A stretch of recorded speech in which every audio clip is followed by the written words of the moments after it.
Cycle चलाते चलाते रघु ने एक बार आसमान की ओर देखा। उसने देखा कि राख के रंग का आसमान बादलों से घिर रहा है। चारों ओर की हवा जैसे थम गई हो। उसे समझ में आ गया कि तूफान आने वाला है, लेकिन कुसुमपुर पहुंचना अभी भी बहुत दूर था। रघु ने पैडल पर जोर से दबाव डाला, लेकिन वो ज्यादा दूर तक जा नहीं पाया। अचानक जोर का तूफान आ गया, साथ ही लगातार तेज बिजली कड़कने लगी और थोड़ी ही देर में मूसलधार बारिश शुरू हो गई। सामने का रास्ता बारिश की परत में छिप गया। रघु ने कोई और उपाय ना देखकर एक घने पेड़ के नीचे शरण ली, लेकिन फिर भी वह बारिश की मार से बच नहीं सका। हे भगवान, इस तूफान को रोको, मेरी रक्षा करो। शायद भगवान ने उसकी प्रार्थना सुन ली। थोड़ी ही देर में तूफान और बारिश थम गई, लेकिन सड़क की जो हालत थी उसमें अब साइकिल चलाकर आगे बढ़ना संभव नहीं था। मजबूरी में रघु साइकिल को घसीटते हुए आगे बढ़ने लगा, लेकिन थोड़ी दूर जाकर उसे समझ में आया कि वह रास्ता भटक गया है।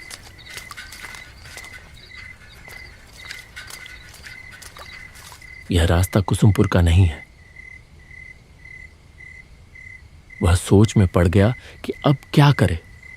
तभी उसके कानों में आवाज आई, क्या आप रास्ता भटक गए हैं? रघु चौंक कर देखने लगा। उसने देखा कि धुंधले अंधेरे में एक छाया मूर्ति खड़ी है। कौन हो तुम? मैं रतन हूँ बाबू। लगता है आप रास्ता भटक गए हैं। मेरा मतलब है मुझे कुसुमपुर जाना है, लेकिन नहीं जा पाएंगे। कुसुमपुर जाने वाला रास्ता बंद है। रास्ते में पेड़ गिर गया है। रघु मुसीबत में पड़ गया। वह पागलों की तरह सामने अंधेरे में डूबी सड़क की ओर देखने लगा। यहीं पास में मेरी चाय की दुकान है। चलिए, फिर से बारिश शुरू हो जाएगी। रघु ने आसमान की ओर देखा, फिर हल्के से सिर हिलाकर हामी भर दी। आइए, मेरे साथ आइए। रघु ने अपने दुविधा भरे मन के साथ उसका पीछा किया, और जैसे जैसे वह आगे बढ़ता गया उसे कुछ महसूस होने लगा। जिस वक्त से वह आदमी उसके पास आया है, तभी से रघु को भीगी हवा में किसी जले हुए चीज की गंध आ रही थी। क्या हुआ? जल्दी कीजिए। हाँ, आता हूँ। साइकिल लेकर वह तेजी से आगे बढ़ा। थोड़ी दूर जाते ही उसने एक गांव का पेड़ देखा। पास ही एक झोपड़ी नुमा घर था। वहां किसी हैरिकेन जैसी चीज की लौ जल रही थी। रतन ने फिर से आवाज दी, आइए बाबू, यही मेरी चाय की दुकान है। रघु ने साइकिल को गांव के पेड़ से टिका दिया और झोपड़ी के चौखट पर आकर खड़ा हो गया। उसने देखा कि एक तरफ एक चूल्हा है और उसके चारों ओर चाय बनाने का सामान रखा है। रघु हैरान हो गया यह सोचकर कि इतनी सुनसान जगह पर इस चाय की दुकान में आखिर चाय पीने कौन आता होगा। रतन एक मोड़ा ले आया। बैठिए बाबूजी, मैं चाय लाता हूँ। रघु अपनी गोद में रखे थैले को कसकर पकड़कर बैठ गया। बाहर फिर से तूफान शुरू हो रहा था। बिजली चमक रही थी और गड़गड़ाहट के साथ कड़क रही थी। ये लीजिए चाय। आप बहुत भीग गए हैं, ये पीजिए, अच्छा लगेगा। इतनी जल्दी चाय बनाकर ले भी आया। हैरानी की बात थी, हल्की हल्की बारिश शुरू हो गई।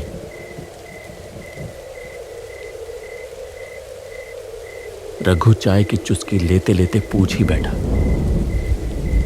यहाँ चाय पीने कौन आता है? मतलब इतनी सुनसान जगह में। पहले कुछ दूरी पर एक बस स्टैंड था, तब लोग आया करते थे। और अब आप जैसे कोई कोई आता है। उस आदमी की बातों में क्या था कौन जाने, लेकिन रघु का सीना एकदम से सिहर उठा। उसने कुछ असहजता के साथ चाय की एक चुस्की ली। आप चाय पीजिए। आज रात आप नहीं जा पाएंगे बाबूजी। रात को यहीं रुकना पड़ेगा। रघु ने देखा कि बारिश की बूंदें अब और भी तेज हो गई हैं। तूफान की रफ्तार भी काफी बढ़ गई है। बिजली लगातार गिर रही है। लेकिन एक चीज देखकर उसे बहुत हैरानी हुई। इतनी तेज आंधी के बावजूद हैरिकेन की लौ जरा भी नहीं हिल रही थी। न जाने क्यों रघु को लगने लगा कि उसके चारों ओर जो कुछ भी है वह सच नहीं है, जैसे कोई जाल है जो चुपचाप उसे अपने भीतर लपेट रहा हो। बैग में रखे हुए इतने सारे पैसे, उसका सीना एक बार फिर धक धक करने लगा। जब बारिश थमी तब तक रात काफी बीत चुकी थी। खाना पीना कुछ देर पहले ही निपट चुका था। रतन दहलीज पर रघु के लिए बिस्तर लगाते हुए बोला, कहाँ गई झूमर? बाबू को पान नहीं दिया? आइए बाबू, यहाँ लेट जाइए। डरने की कोई बात नहीं है, मैं और झूमर तो हैं ही। रघु ने हल्के से सिर तो हिलाया, लेकिन उसके सीने में एक बार फिर से टीस सी उठी, जैसे उसकी छाती के भीतर कोई धीरे धीरे उसे कुछ समझाने की कोशिश कर रहा हो। जैसे ही नूपुर की झंझनाहट कानों में पड़ी, वह हल्के से चौंक कर देखने लगा। झूमर धीमे कदमों से आगे बढ़ रही थी। उसकी आंखों में जैसे कोई खास इशारा था जो उसने रतन की ओर किया। रतन ने भी जरा सा गर्दन हिलाकर कुछ जताया। यह बात रघु की नजरों से छुपी नहीं रही। लीजिए बाबू, पान। पान? मेरा मतलब है खाइए खाइए। झूमर के हाथ के पान खा के आप जिंदगी भर नहीं भूल पाएंगे। रघु कांपते हाथों से पान उठाने ही वाला था कि एक तीखी सड़ी सी गंध उसकी नाक में आ लगी। कुछ वैसी ही गंध जैसी कच्चे खून की होती है। अचानक आई एक तेज हवा के झोंके से झूमर के सिर की ओढ़नी सरक गई, और जो दृश्य रघु ने देखा उसे देखकर उसका खून जैसे जम ही गया। झूमर के गले पर खून की एक लकीर थी। वहां से एक पतली धार बह रही थी। झूमर ने तेजी से अपनी ओढ़नी ठीक की और पलक झपकते ही गायब हो गई। रघु ने जैसे मशीन की तरह पान को मुंह में डाल लिया।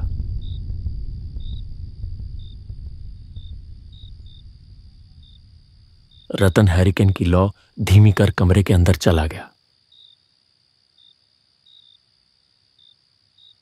रघु एक अजीब सी घबराहट और बेचैनी लेकर लेट गया। रात गहरी और शांत थी। केवल झिंगुरों की आवाज उस सन्नाटे को तोड़ रही थी। पास के किसी झाड़ी से एक भूखा सियार चीख उठा। फड़फड़ाते पंखों की आवाज के साथ एक काला उल्लू आकर गाब के पेड़ पर बैठा और अपनी डरावनी आवाज में बोल उठा। रघु का सीना बार बार कांप उठता रहा। भगवान देखना, ताकि रात ठीक से कटे। थकान की वजह से थोड़ी ही देर में रघु सो गया।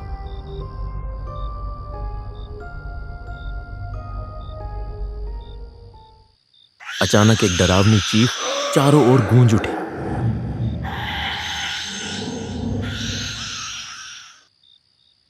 रघु अचानक बिस्तर पर उछलकर बैठ गया। उसने पागलों की तरह इधर उधर देखा। तभी उसके कानों में एक कराहती चरमराती सी आवाज पड़ी। वह आवाज जहां से आ रही थी, रघु ने उधर नजर घुमाई और जैसे ही देखा उसका शरीर डर से सिहर उठा। सिर्फ एक हाथ की दूरी पर कोई एक व्यक्ति गले में रस्सी डाले झूल रहा था।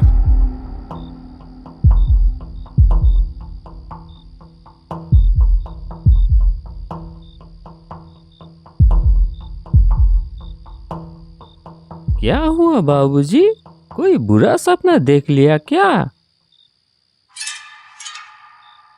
रघु ने देखा कि झोपड़ी के सामने जो आंगन जैसी जगह है, वहां एक लगभग टूटे झुके बांस के मचान पर रतन बैठा है।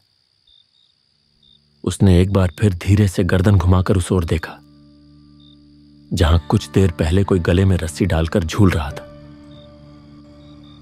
लेकिन यह क्या, वहां अब कुछ भी नहीं था। क्या ढूंढ रहे हैं बाबूजी? कुछ नहीं है, वो सब बुरा सपना है।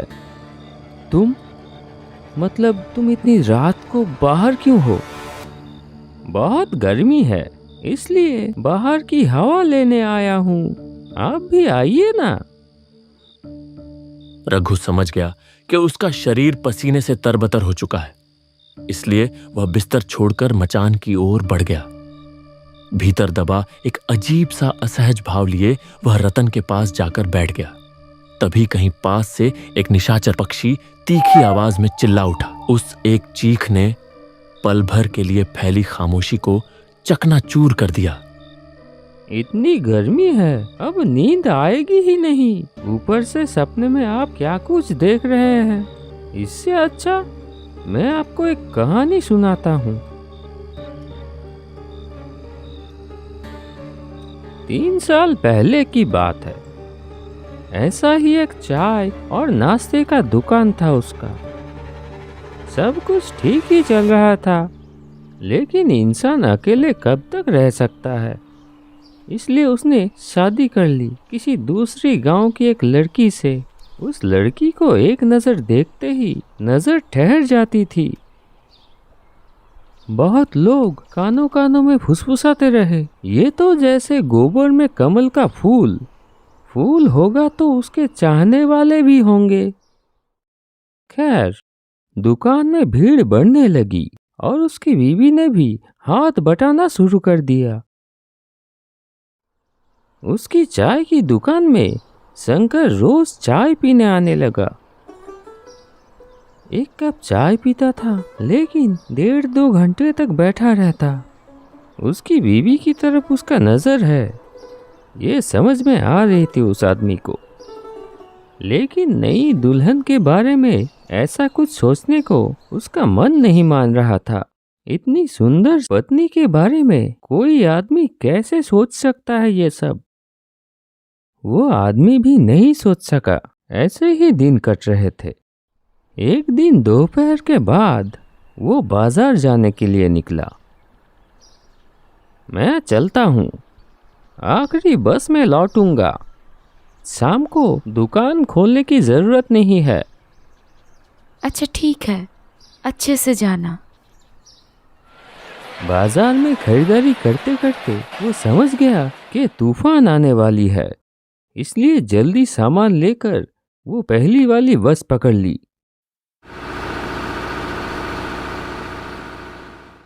जब बस ने उसे मोड़ पर उतारा, आसमान काला हो चुका था।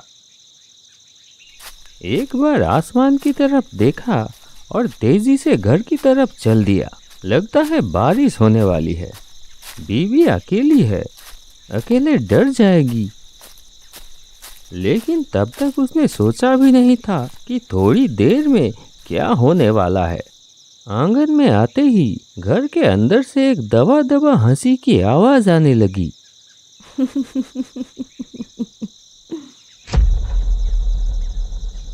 एक पल के लिए वो ठिठक गया। दरवाजे की तरफ ना जाकर वो खिड़की की तरफ बढ़ा। खिड़की से अंदर झांका। घर की मध्यम रोशनी में जो उसने देखा, उससे उसके शरीर में जैसे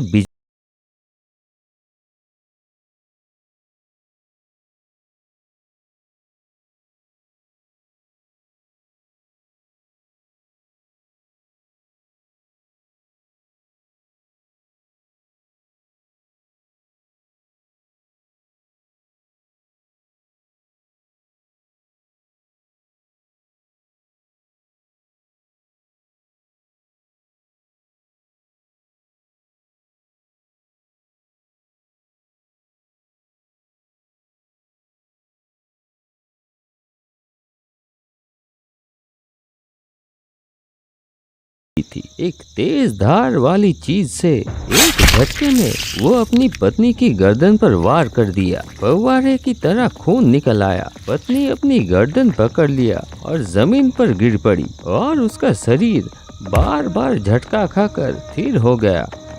शंकर अब तक पत्थर की तरह खड़ा था।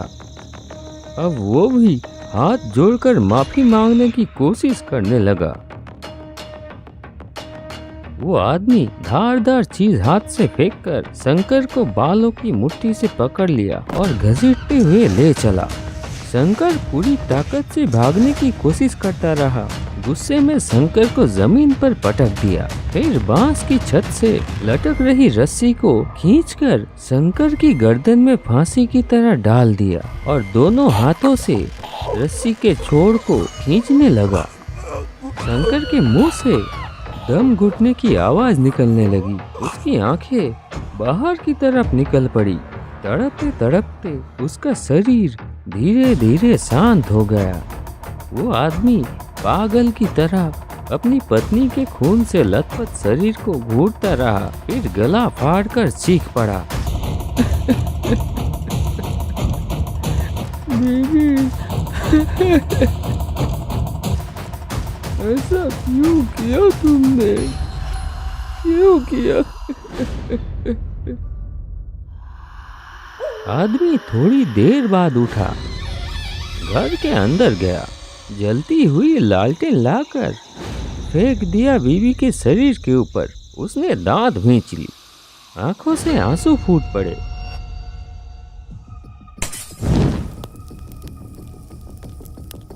कड़कती आवाज के साथ बिजली गिरी। तेज आंधी ने आग को पूरे झोपड़े में फैला दिया। धधकती आग में वो आदमी भी जलने लगा, एक भयानक मृत्यु चीख के साथ। रघु जैसे किसी गहरे सम्मोहन में डूब गया था। जाइए बाबू, तैयार हो जाइए, थोड़ी देर में सुबह हो जाएगी और हमें भी तो जाना होगा। रघु ने अब और बात नहीं बढ़ाई। रात जैसे तैसे कट ही गई थी। वह जल्दी जल्दी तैयार हो गया। फिर दरवाजे में हल्के से दस्तक दी। मैं चलता हूँ, सुन रहे हैं? तो फिर मैं चलता हूँ। नहीं, कोई उत्तर नहीं आया। एक पल के लिए रघु रुका और सोचा। फिर गाब के पेड़ से टिकाकर रखी हुई अपनी साइकिल उठाई और बाहर निकल गया। न जाने कहाँ गए। लौटते वक्त एक बार मिलकर जाऊंगा। लेकिन कुछ दूर जाते ही रघु को याद आया कि वह लापरवाही में पैसों का बैग वहीं भूल आया है। वह तुरंत साइकिल घुमाकर वापस उसी जगह लौट आया। लेकिन यह क्या हालत! वो झोपड़ी कहाँ गई? वहां तो अब सिर्फ एक अज्जली झोपड़ी का ढांचा पड़ा हुआ था। तो क्या रतन ने जो कहानी कल सुनाई थी वो? आप शायद ये ढूंढ रहे हैं। रघु तेजी से पलटा। देखा, उसका पैसों वाला बैग। कौन हो तुम? मैं? झूठ। तेज हवा के झोंके से ओढ़नी हट गई। वही सड़ी सी तीखी गंध फिर से उसकी नाक में आ लगी। रघु की आंखों के सामने प्रकट हुआ एक औरत का भयावह खून से सना चेहरा। रघु होश खो बैठा और साइकिल समेत वहीं सड़क पर गिर पड़ा।